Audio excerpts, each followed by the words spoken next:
Hello again, YouTubers. Welcome back to the Board Game Captain. I'm your host, the Board Game Captain, and today I'm going to be reviewing and showing you how to play Rivet Wars Eastern Front. Now, Rivet Wars Eastern Front was designed by Ted Terranova and was published by Cool Mini or Not and Super Robot Punch.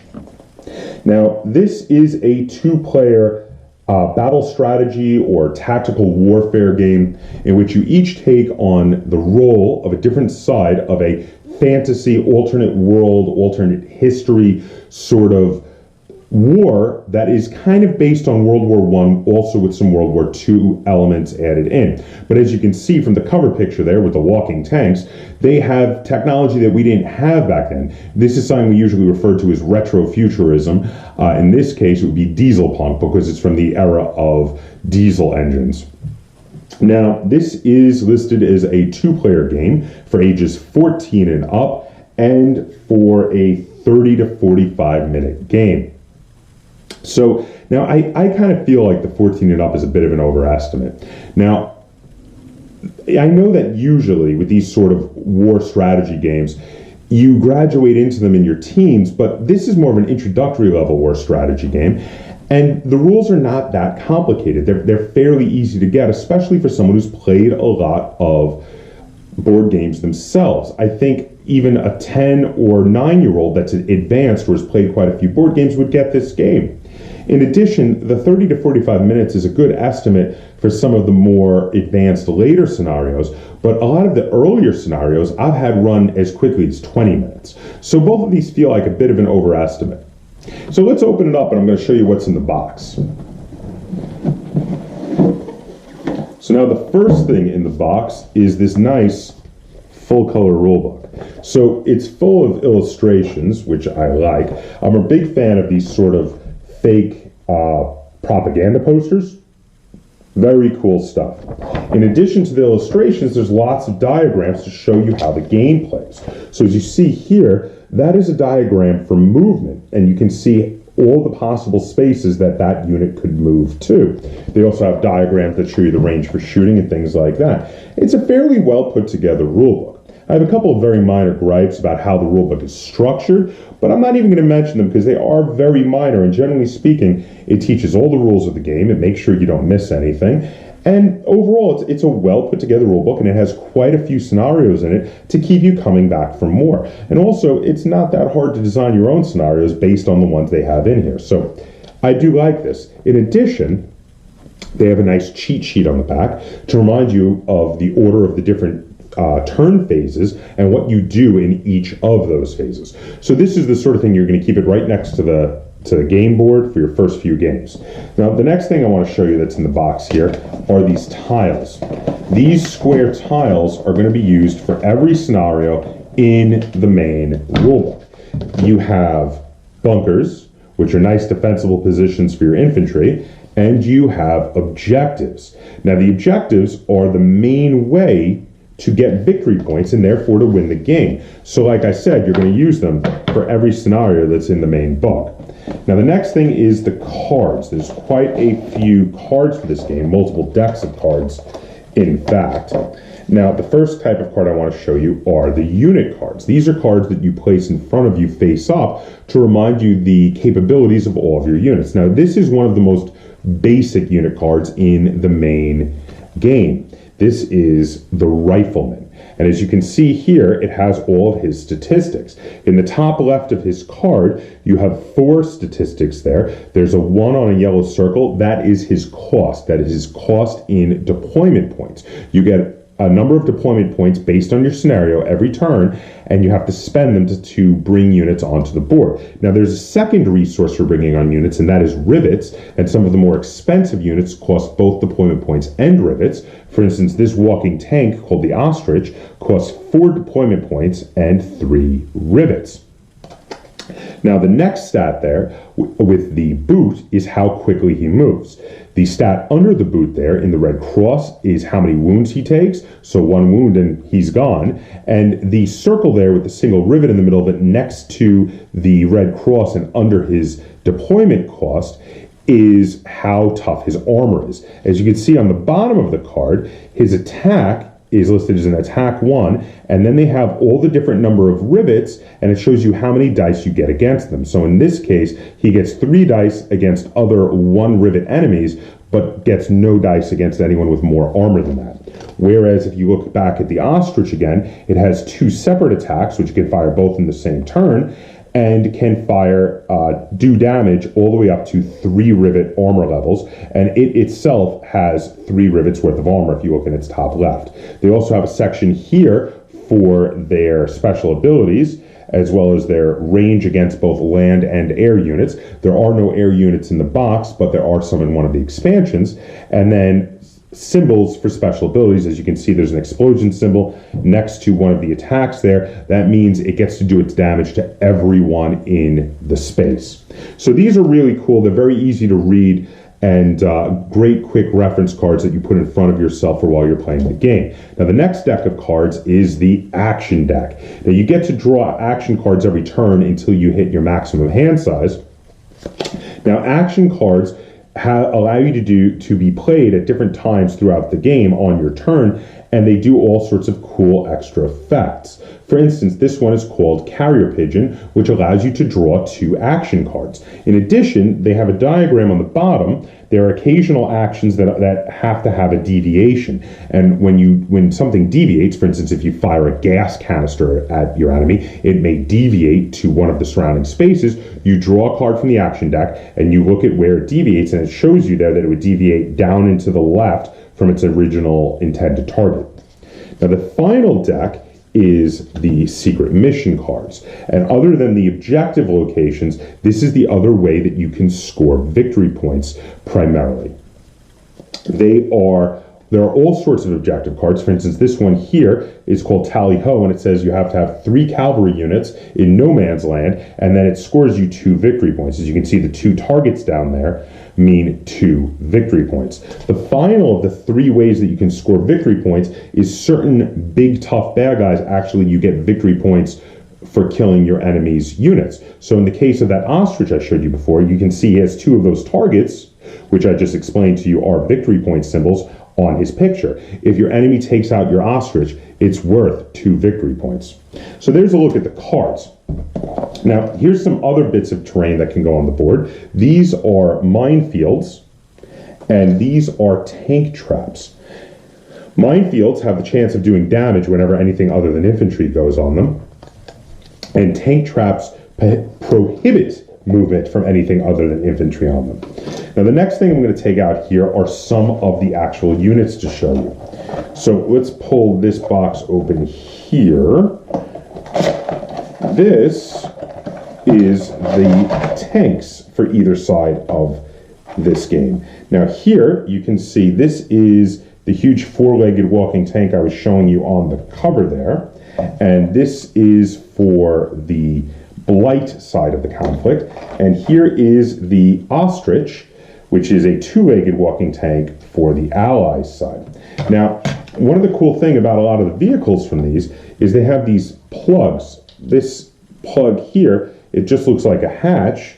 It goes in the top of the tank, but there are alternate plugs you can purchase for different weapons or even commanders that you can have riding these vehicles that give them extra special abilities. And the cards show that. Let me show you a couple of the cards for some of the plugs. For instance, this is the Hacksaw Turret, which is an ally plug that gives you an extra weapon for the tank.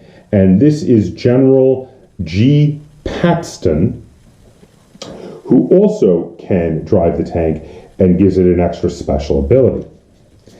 Now, this larger box here has more of the basic units in it.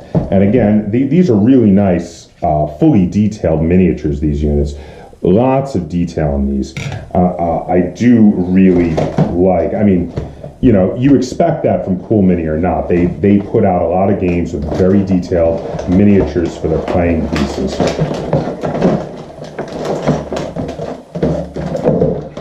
So, here are some of the infantry. This is one of the basic infantry for the Blight faction. And as you can see, they're different colors, so they're easy to tell apart. Now, here is one of the basic infantry for the Ally faction. And there are lots of cool miniatures of all different sorts of vehicles. For instance, this is a monowheel, which is sort of a bizarre steampunk-looking unicycle motorcycle with a guy riding in it. These are really cool vehicles.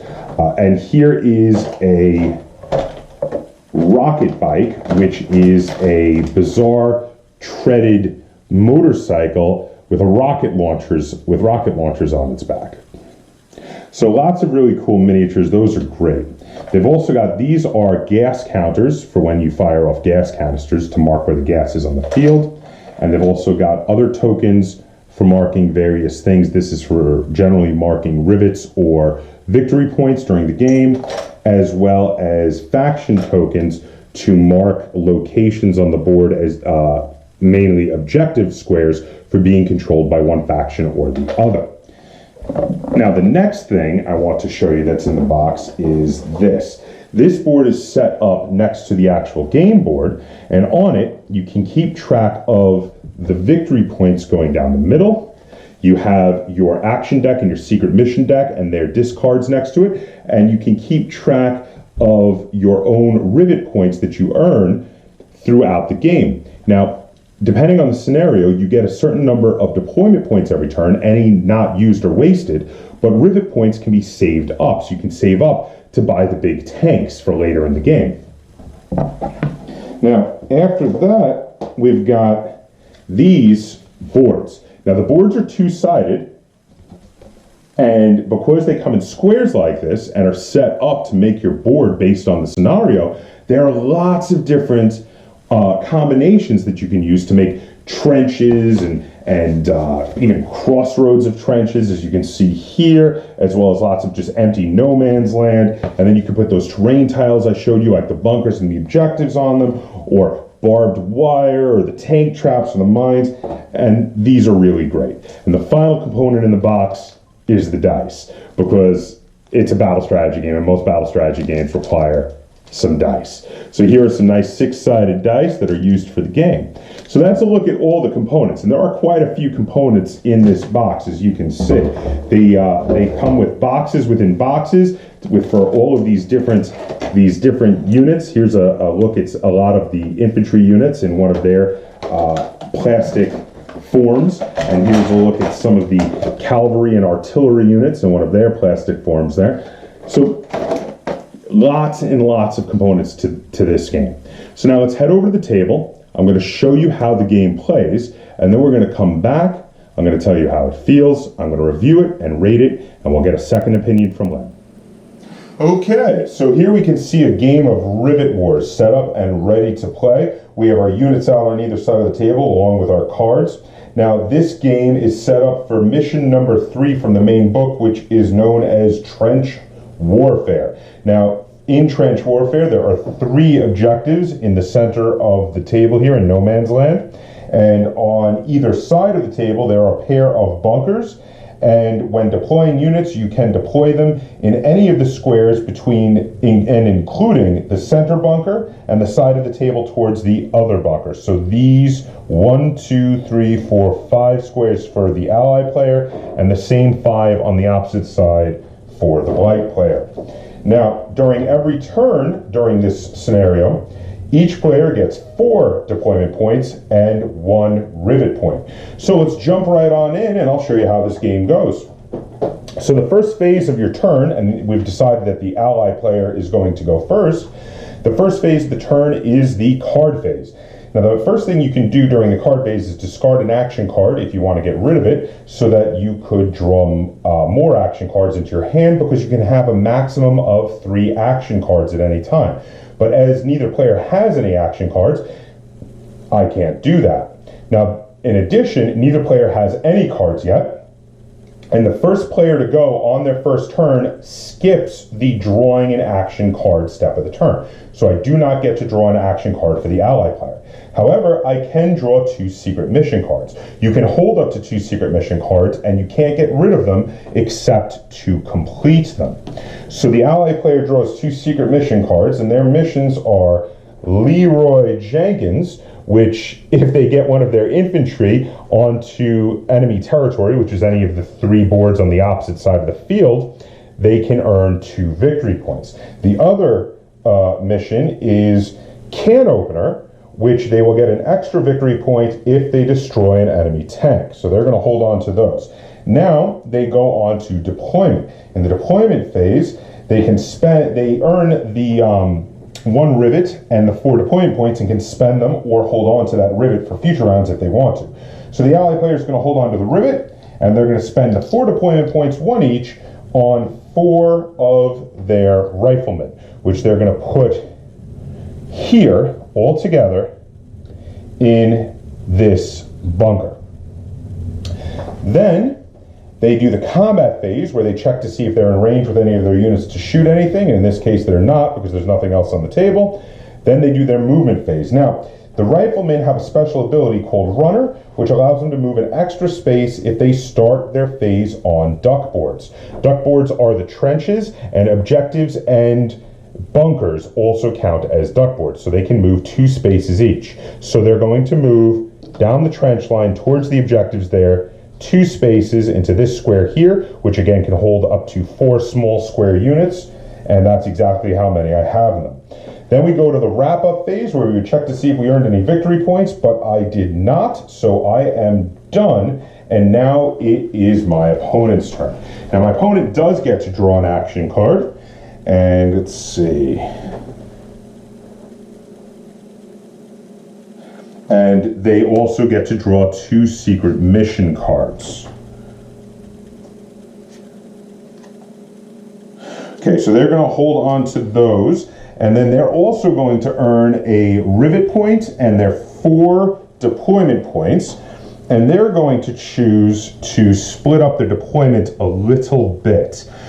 So what they're going to do is they're going to spend 2 of their deployment points on a monowheel dragoon, and they're going to spend 2 of their deployment points on a pair of their infantry known as the Panzerfaust, who also have the same runner ability. So again, they are not in range for any combat, though the monowheel dragoon does have a special ability called Rapid Assault 2, which would allow him to move 2 spaces and then attack, but their range for attacks is only 1, so they wouldn't be able to do that anyway, even though they could do that during the combat phase. So now the infantry are going to move 2 spaces in this direction towards this other objective here, and the monowheel dragoon, which can actually move 3 spaces, is going to go 1, 2, 3, all the way up to there. Then they're going to check to see if they scored any points, which they did not, and we're going to move back to the ally player. The ally player is going to draw their first action card. Let's see. And then they're going to earn a rivet and 4 deployment points, and they're going to deploy 1 of their units as well, or some of their units, I should say. So they've decided they're going to deploy 2 rocket cycles right there. They are worth 2 deployment points each. Then they're going to move on to their combat phase. They are not in range, again, to fire on anything, and they're going to move on to their movement phase. During their movement phase, the rocket cycles can move 2 spaces, and they are going to, up to there. And their infantry, again, because they're on duck boards, can also move 2 spaces, and they're going to take that objective there. So now, during the wrap-up phase, they earn a victory point for having control over an objective there. So we move them up 1 victory point, and we drop a marker with their symbol on it on that objective, which stays there not until they're removed, but until their opponent has infantry on that space. Only infantry may enter either bunkers or objectives. So that monowheel will not be able to take that spot. At which point they are done. So now it is back to player 2, and their card phase. Now they have a full hand of mission cards, but they can draw another action card, and they're going to do that. So now player 2 has, for their deployment phase, again they earn another rivet point, and they have 4 deployment points which they can spend. So they're going to deploy 4 of their Panzerfaust over here. Then they are going to do their combat step, and in this case they are in range to fight. So when moving or shooting, you can count a single diagonal as part of the range, just a diagonal once. And over here there's 1 diagonal. I can count that as the 1 range for their weapon. And their weapon they get is a chain attack, which gives them 2 dice against single rivet enemies like the infantry. If you look here on the monowheel dragoon, against single rivet armor enemies, they get 2 dice, and those 2 explosions next to each other mean it's a chain attack. Now what a chain attack means is if they score a hit, they get an extra free attack, and it can keep going and keep chaining. So they're going to attack the infantry that are in that bunker there. So they get 2 dice, a 5 or a 6 will hit the target. So they want to roll at least a 5 or a 6, and they have to target them from their perspective, left to right, top to bottom is the direction you have to attack in. So starting with this guy here in the top left of the square, they roll and they whiff, they miss. So the monowheel dragoon unfortunately was not able to bring down any of those infantry. So now they move on to the movement phase, and they're going to move all of these Panzerfausts up 2, and these Panzerfausts here over 2. And then they are finished. So now moving on to player 1 again. Player 1's just going to take another action card here.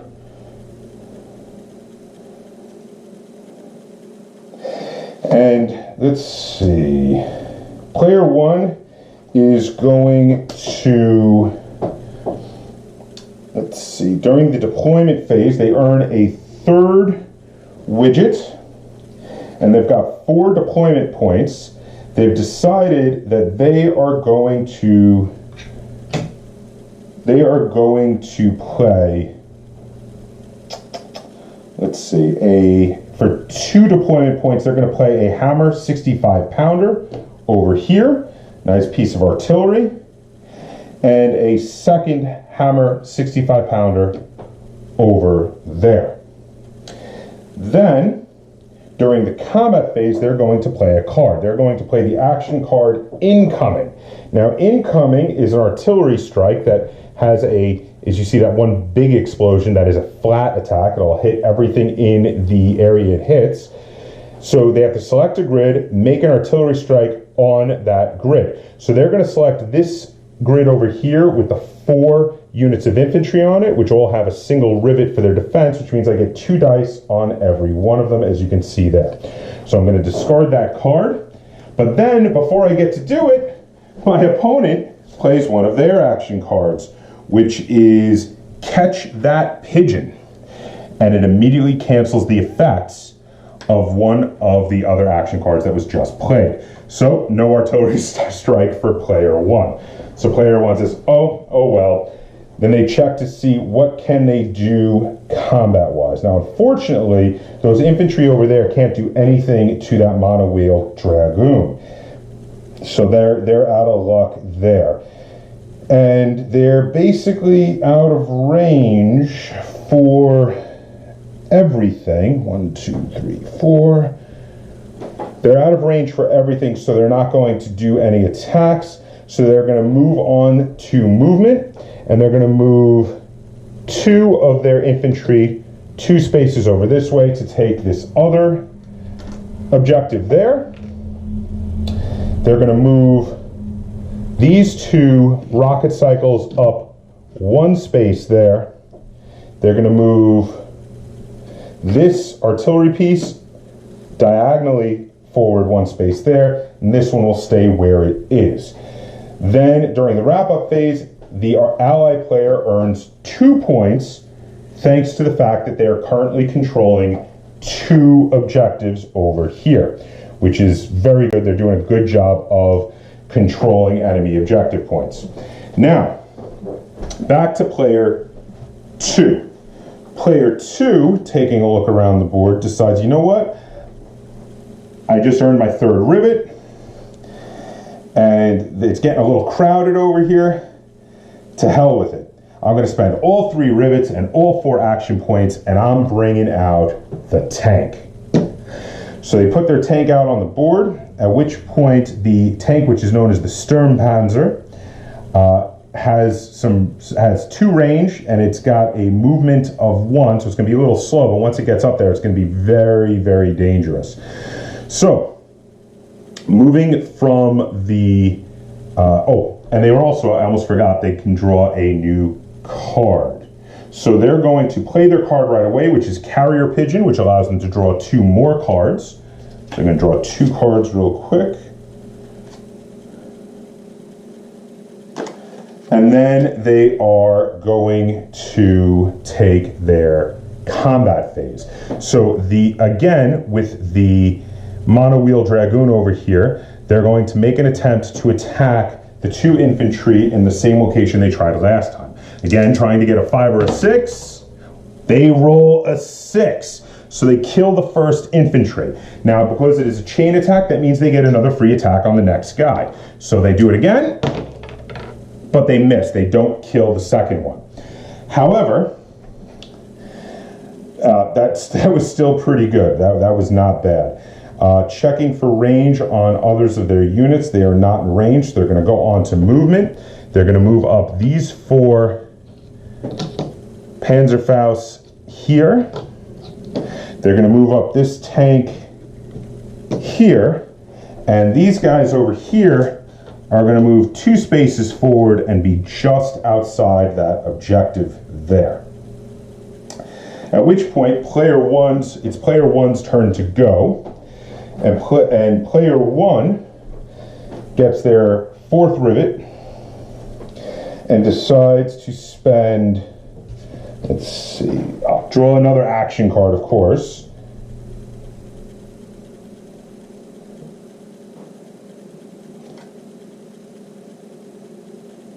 And they're going to play, let's see, they're going to bring out some more infantry for 2.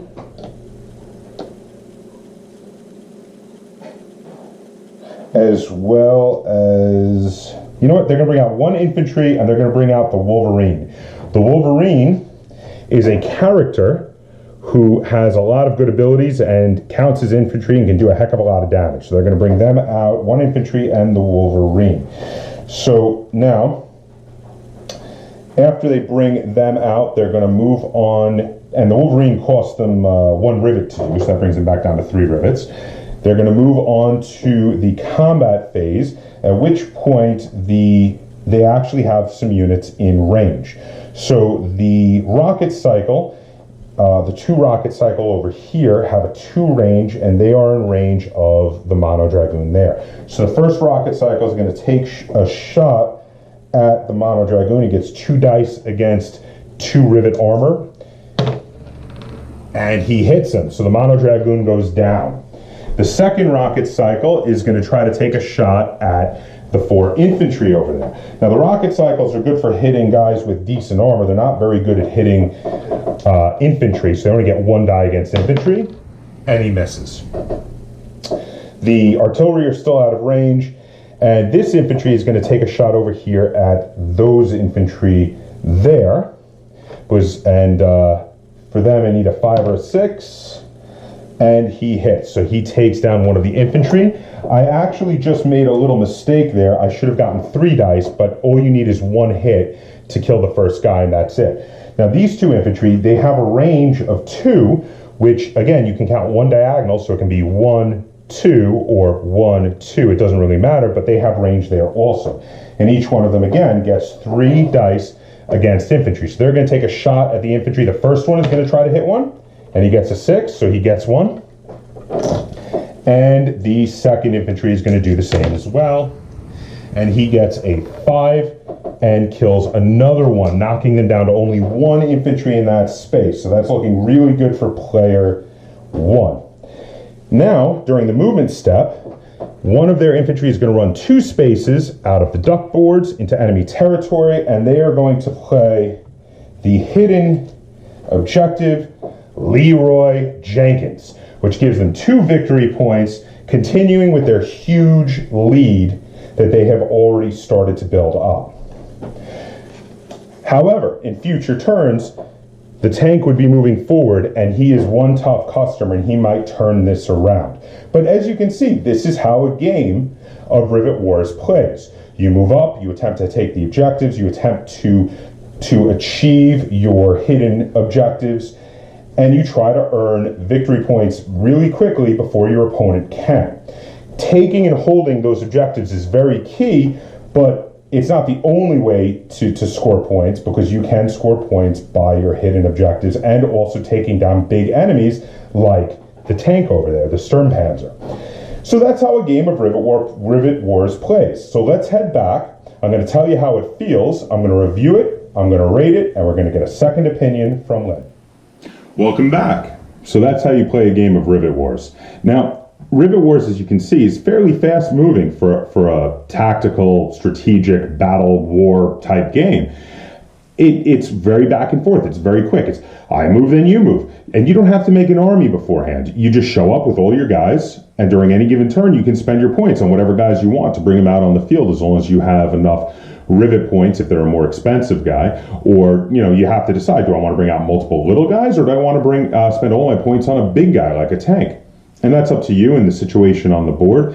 You play to try to take the objectives, to try to qualify for your secret objective cards, and to take out big enemies like characters and tanks, which give you bonus victory points.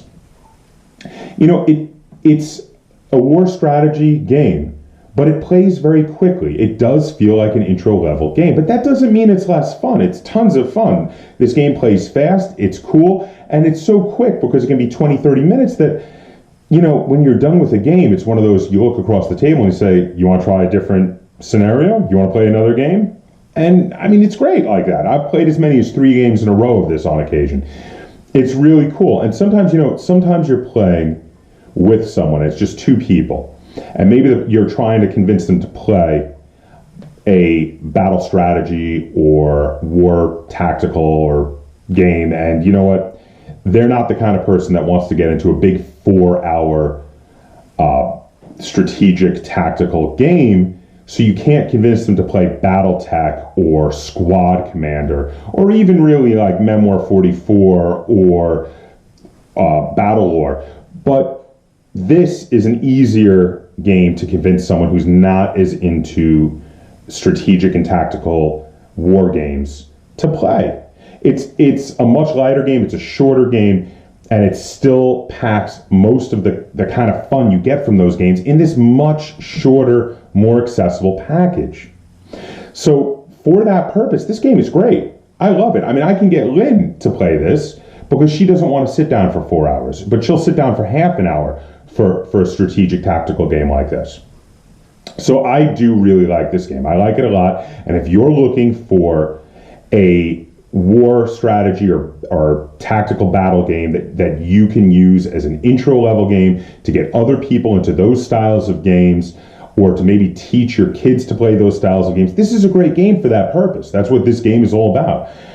And the minis look great. They're really detailed, especially I like the cartoony style of them. It may not be for everyone. I know I have heard some people say they don't like the cartoony look of the miniatures, but I think they look great. They're very detailed. And you know what else? There's tons, and I mean tons, check this out, of expansions. Look at all of these. These are great. Tons of expansions for this game that add lots of extra units, new cards, lots of cool stuff. So for Rivet Wars, I give Rivet Wars 8 out of 10 stars because I really like this game. I've had tons of fun playing it. I have not yet played all of the expansions, but I've played 3 of the 4 that I've bought so far. And maybe if I get lots of views and likes on this, I'll do some reviews on those as well. but I give Rivet Wars 8 out of 10, and I recommend it to you if you like battle strategy games, if you're looking to get into battle strategy games but want like an intro level game to try, or you're trying to get other people into battle strategy games and are looking for a nice intro level game to get them into it. This is the game for you. But let's get another opinion. Lynn, how many stars out of 10 would you give to Rivet Wars Eastern Front? 8. So Lynn also gave it an 8. So this is a 2 thumbs way up from both of us here at the Board Game Captain. We both gave it 8 stars. So there you have it. Now, do you have any comments or questions either about the board game Rivet Wars or about this video? Please put them in the comments down below. And as always, if you enjoyed this video and you would like to see us do more like it, please give it a nice thumbs up and share it anywhere you like. And if you haven't already, please subscribe to my channel. And until next time, game on.